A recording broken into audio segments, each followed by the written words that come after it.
Olá, bem-vindo ao Ação Sustentável. E a gente aqui de novo falando.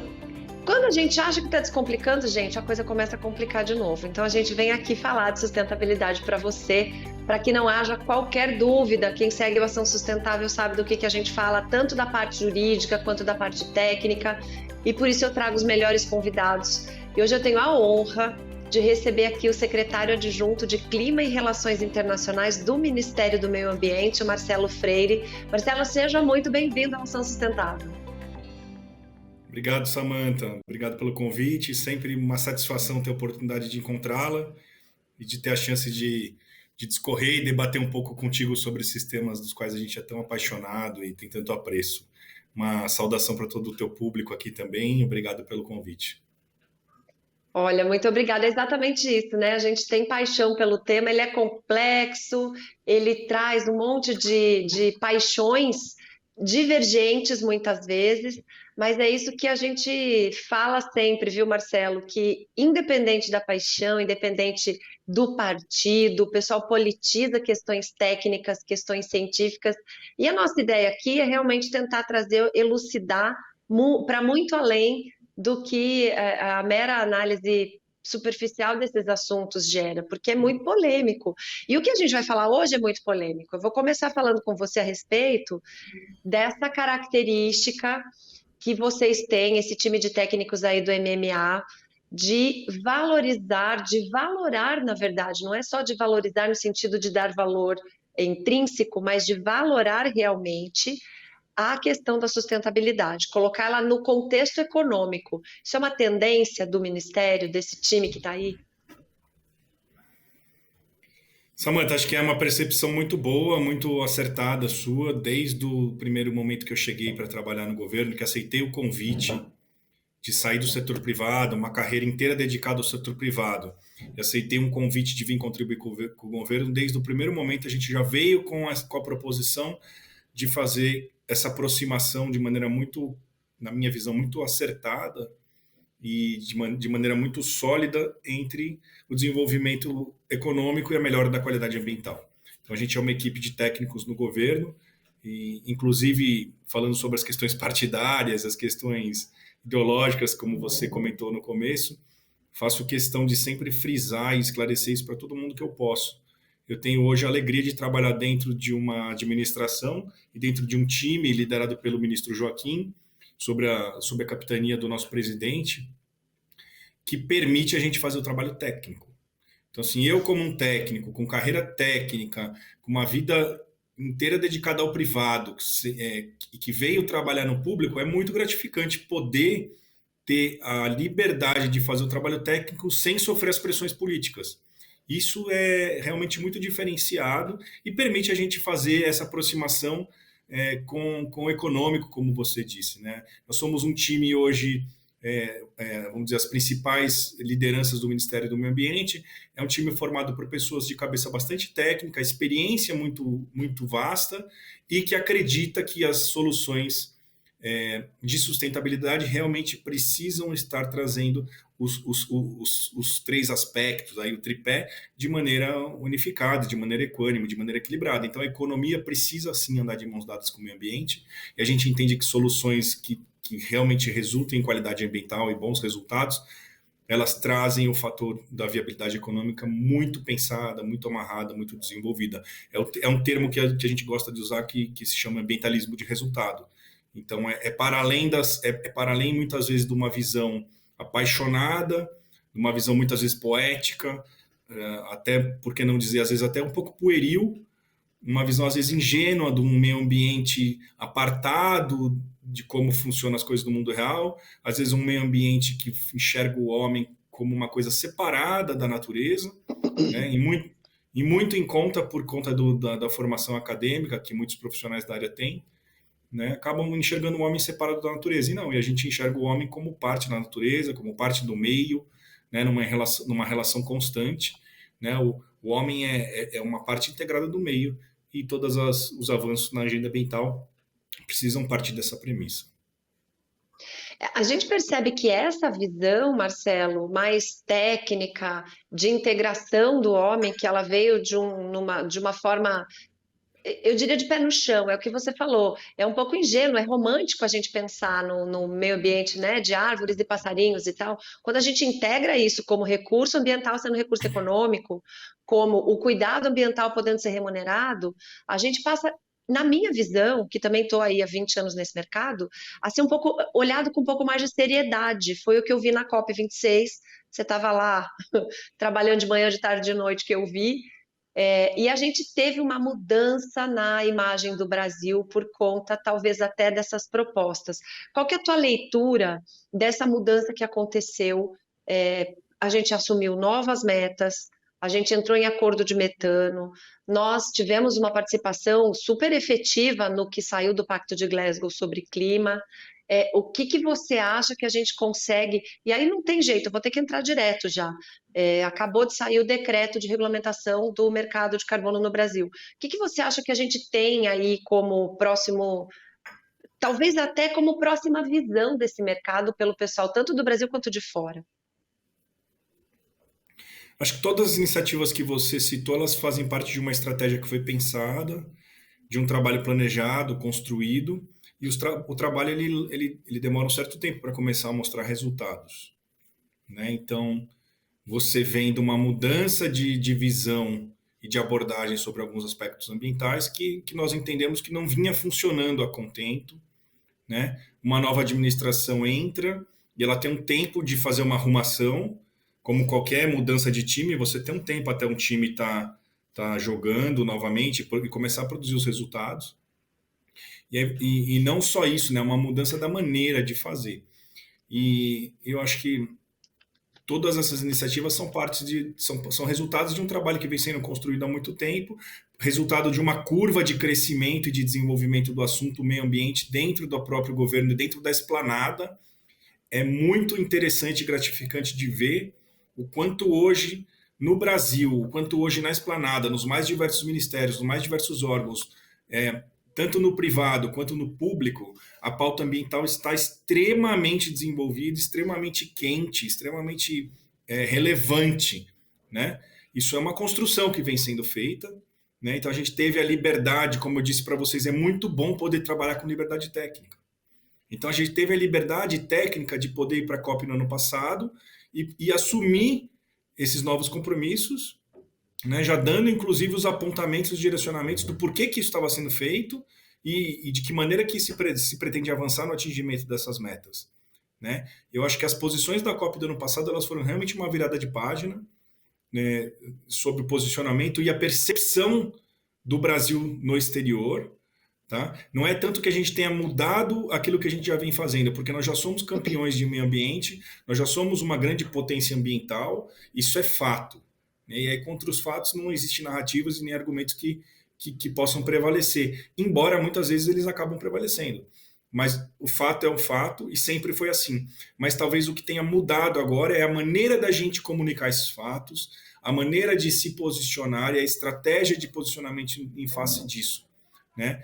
Tudo isso com a liberdade que o governo dá da gente fazer o trabalho técnico. Então, é uma comunicação inequívoca, para não deixar nenhuma margem de dúvidas de que o Brasil tomou uma decisão e não só tomou uma decisão. O Brasil já partiu para uma rota de crescimento verde que não tem mais volta.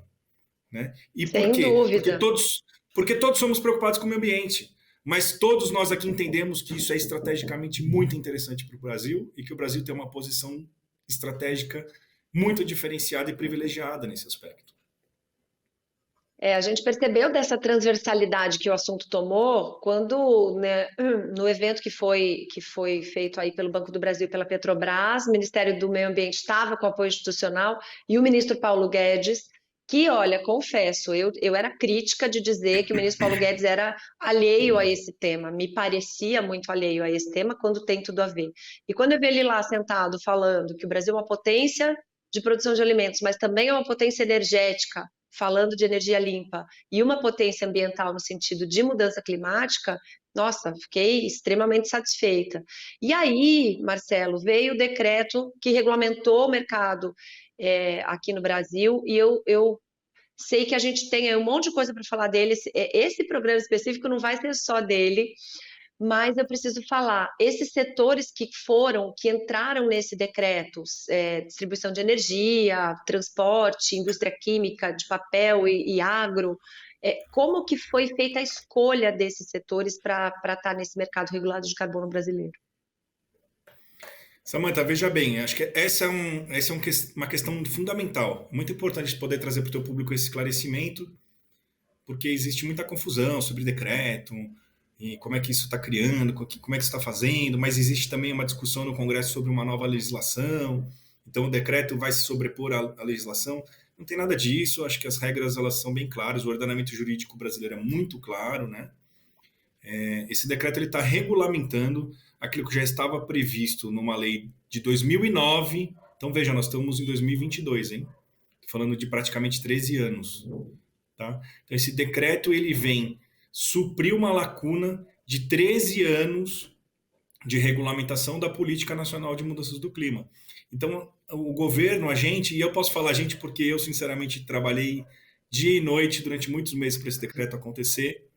Eu realmente puxei muito essa agenda, é a minha agenda, né, dentro do governo, e assim, a gente trabalhou muito por isso acontecer, mas você não fica inventando nada quando você vai escrever um decreto, porque o decreto ele te dá uma margem do que pode ser feito, e tem que estar 100% lastreado na legislação.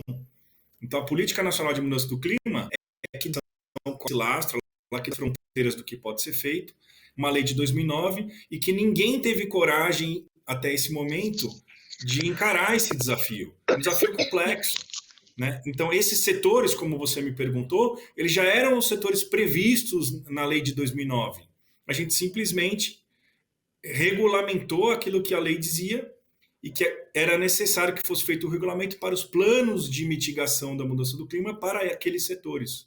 Né? E aí, planos de mitigação para o público que não está muito familiarizado, basicamente ele está falando de quais vão ser as curvas, como é que a gente vai chegar, né, numa trajetória de redução das emissões. Né? Então, não se foi inventado e nem se foi decidido sobre incluir ou excluir planos nesse momento. Essa decisão foi tomada em 2009 pelo Congresso. Mas existe algo muito importante em se falar, que na minha visão é um dos grandes avanços que esse decreto aporta para a sociedade brasileira. Ele reafirmou de maneira inequívoca de que o agro é parte do processo. Tá? E essa é uma solução e uma ferramenta, esse é um caminho que é muito desafiador em qualquer mercado de carbono, em qualquer parte do mundo. Tá? Mas no Brasil, com a relevância que o agro e o uso da terra tem no Brasil, dentro da sua economia e dentro da sua distribuição de emissões, né? Muitíssimo complicado pensar um mecanismo de gestão ambiental, porque mercado de carbono é um instrumento de gestão ambiental, a gente não pode perder isso de vista. Né? Muito difícil você pensar uma política pública para gases de efeito estufa, né, em que você esteja deixando o agro excluído. Né? Mas como essa é a prática internacional daquelas ditas melhores práticas internacionais, né? E sempre existiu muita pressão para que se avançasse dessa forma. Mas a gente precisa lembrar que nem sempre as melhores práticas internacionais elas se aplicam ao contexto brasileiro. Né? Porque muitas vezes as melhores práticas internacionais são de países muito industrializados e com pouco agro e com pouco uso da terra. É uma realidade muito diferente da nossa. Então, o decreto ele vem para sanar essa complexidade e para reafirmar, sim, o agro está incluído, e o agro bem incluído e com todas as possibilidades de se enquadrar de uma maneira inteligente, de uma maneira positiva, tem muito a usufruir disso, né? E tem muito a se beneficiar disso, se posicionando como um produtor de alimentos maravilhosos que já mas alimentos de baixa intensidade de carbono, e também como um grande exportador de créditos, gerando renda adicional para o produtor, que finalmente pode encontrar mecanismos de ver reconhecido todo o serviço ambiental que historicamente ele já vem entregando para a sociedade nacional e mundial. Isso é uma coisa que já virou jargão e que as pessoas parece que não internalizam. O agro é parte da solução, a gente mostrou isso, e isso que você falou tem muito a ver, e aí eu quero pegar uma viagem que você fez para a Dinamarca, para exemplificar isso. O que eles fazem lá, e a gente fala lá onde? Nos nossos concorrentes produtores de alimentos, e principalmente Europa, Estados Unidos, que estão no hemisfério norte do mundo, que a gente é país tropical, tem um sistema totalmente diferente de produção. Nós temos, às vezes, 3 safras no ano, e os caras têm uma, lá neva, aqui não neva, a régua deles não consegue medir o que a gente tem aqui para oferecer de bom. Nessa viagem que você foi para a Dinamarca há alguns meses, eu lembro que foi assim uma quebra muito grande, porque eles mudaram o discurso. É fácil explicar para os gringos que não tem essa vivência da nossa agricultura tropical, o quanto a gente pode ajudar produzindo? Não é muito fácil, tá? Não é muito fácil, mas é algo que a gente tem encarado e a gente tem feito. Tá? Então, assim, certamente não é uma das batalhas mais fáceis a serem escolhidas para serem travadas, mas é a batalha que a gente está travando e com muita força e muito lastreado em aspectos técnicos. Então, de novo, quando você vem de um histórico técnico e você traz as questões técnicas, que você tem a oportunidade de mostrar tecnicamente os pontos, os dados eles acabam se sobrepondo. Né? A verdade ela acaba se sobrepondo, né? Mas de fato existe uma narrativa construída muito forte que atende a diversos interesses, que a gente sabe que tem diversos interesses das mais diversas ordens e naturezas. Via de regra são interesses ou políticos ou comerciais e protecionistas, né? Mas a gente nunca pode se acomodar numa posição de esquecer que de fato o Brasil é um enorme campeão em questões ambientais, né? Um enorme campeão em indicadores praticamente qualquer tipo de indicador, tirando os indicadores de qualidade urbana, você vê, né? O Brasil está muito atrás na maioria do primeiro mundo em relação a indicadores de qualidade urbana, como saneamento, como resíduos. Embora também preciso falar sobre isso, viu, Samantha? O nosso colega André França, lá da Secretaria de Qualidade Ambiental, também é um gênio técnico, teve toda a liberdade de fazer um trabalho técnico incrível e conseguiu, em menos de 2 anos de governo, promover uma redução de mais de 20% dos lixões do país. São mais de Não, 620 absurdo. lixões. Não, a O gente que precisa são falar assim. 620 É, lixões? é uma Né? loucura. E agora É uma criando um loucura. mecanismo de remunerar o catador, enfim, criando um crédito de resíduo, uma coisa super inovadora, super importante falar mesmo. Então, porque nesses tipos de indicadores, o Brasil ele realmente está atrás de outros países. Saneamento, resíduos, é algo que realmente tá pegando diretamente na população brasileira e a gente está muito atrás. Mas pegou qualquer outro indicador ambiental que você escolher, a gente está 20, 30, 40 anos na frente do resto do mundo. Né? Esse, inclusive, foi o principal motivo da minha ida para a Noruega e para a Dinamarca. Eu fui primeiro ajudar a esclarecer qual é a realidade do contexto ambiental brasileiro, né? Fazer um convite. Eu conversei com muitos fundos de investimento, eu conversei com muitas autoridades públicas, que inclusive é importante que a gente diga, tá? Fui recepcionado pelos secretários de Estado da Dinamarca e todas as reuniões começavam com um agradecimento e um elogio ao Brasil pela sua postura extremamente construtiva na COP26, né? Não bastasse E é isso, o uma coisa que presidente não da COP... noticia. Deixa eu fazer Ninguém uma noticia, parte, Marcelo, eu preciso fazer uma claro. parte. Infelizmente, essa politização das questões ambientais acaba colocando a mídia, em geral, que tem uma guerra com o governo, para não noticiar coisa boa. Gente, coisa boa desse governo ou de outro, e coisa ruim é coisa ruim desse governo ou de outro. Isso devia ter sido noticiado, né? A gente não vê por aí. Mas não precisa só acreditar nas minhas palavras, tá? Porque eu recebi esses elogios a portas fechadas dentro dos órgãos de Estado lá da Dinamarca. Agora, o nosso ministro Joaquim recebeu uma carta oficial do presidente da COP26, o senhor Alok Sharma, agradecendo pela postura incrível que o Brasil teve na conferência e quanto a postura do Brasil promoveu, né, os avanços necessários para que o acordo saísse. Isso é um documento oficial, entendeu? Não sou eu que estou dizendo. Um documento oficial existe, né? Então, assim, é muito importante a gente ter chance sempre de repetir isso e falar. Mas Sem dúvida. parte dessa minha viagem para lá foi primeiro para fazer um convite e conclamar aos técnicos desses fundos de investimento e desses órgãos governamentais para que eles comecem a ter uma visão de olhar para o Brasil sob uma perspectiva de pegada ecológica.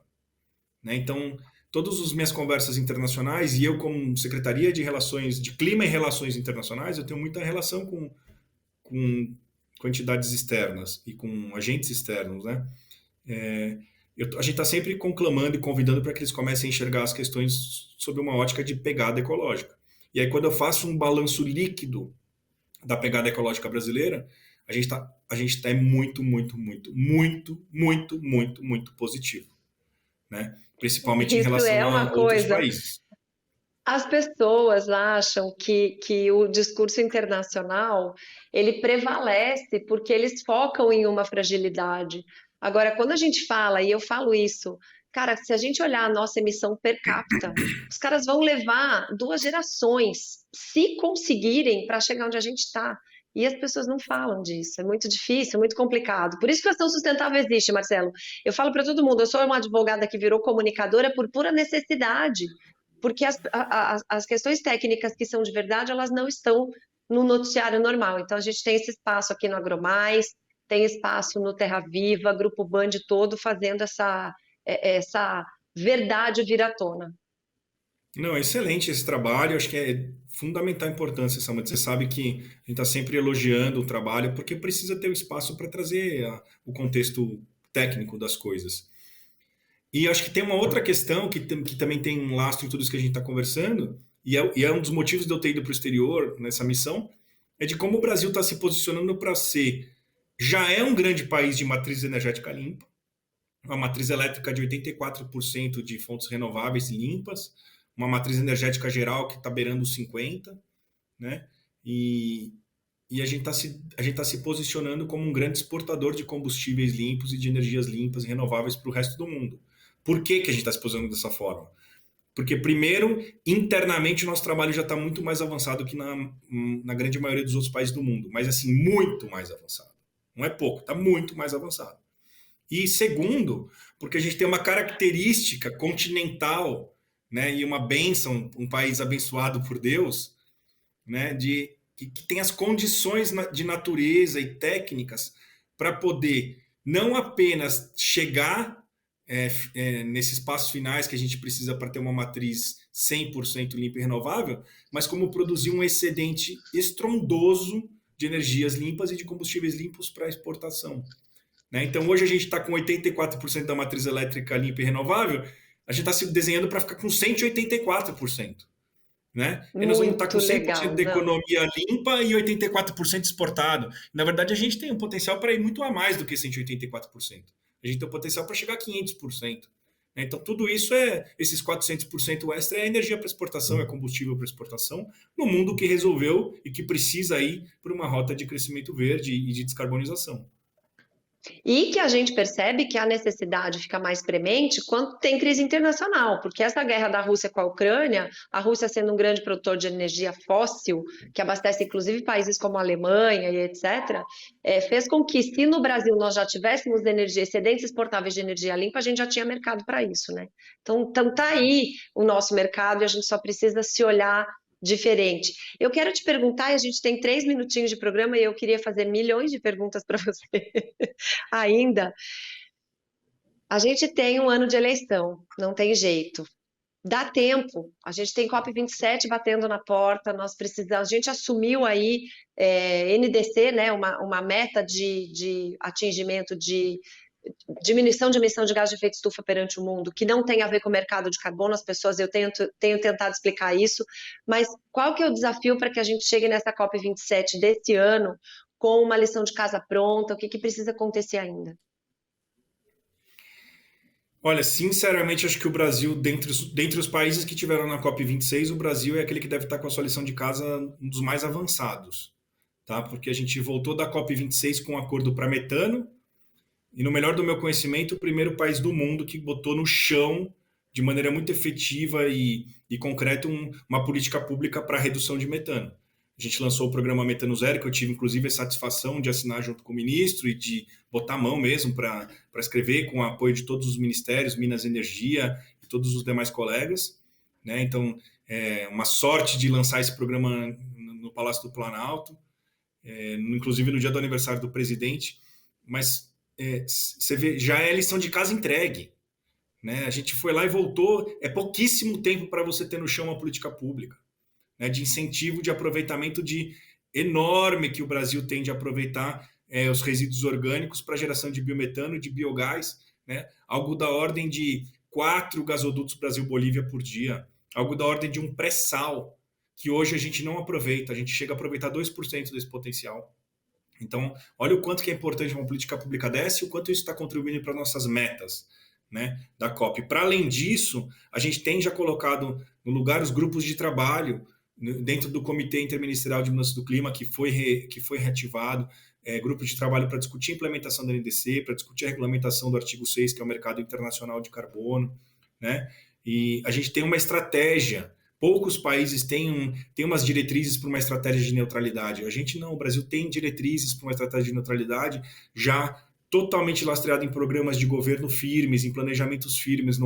Ali não tem suposições. Ali tem um balanço de iniciativas e tem uma projeção do que está por vir para as próximas décadas. Então, são ações firmes. E agora a gente acabou de colocar... Eu ainda estou comemorando, tá? Porque eu não tive nem tempo de comemorar direito. A gente acaba de publicar um decreto regulamentando o nosso mercado interno de carbono. Isso é incrível. Então, assim, se a COP fosse amanhã, o Brasil já fez muito mais que 98% dos países fizeram, né? Mas a gente ainda vai trabalhar muito daqui até lá. Vamos trabalhar muito daqui até lá. E é importante que a COP desse ano dê também maior ênfase aos aspectos de adaptação e aos aspectos que precisam ser superados sobre financiamento climático, né? Porque a gente falou muito sobre mitigação até agora, mas está na hora de falar mais sobre adaptação e financiamento climático. Não, e remediação do que a gente já está vendo acontecer por aí. Marcelo, sensacional. Passa muito rápido quando tem bastante conteúdo. Muito obrigada.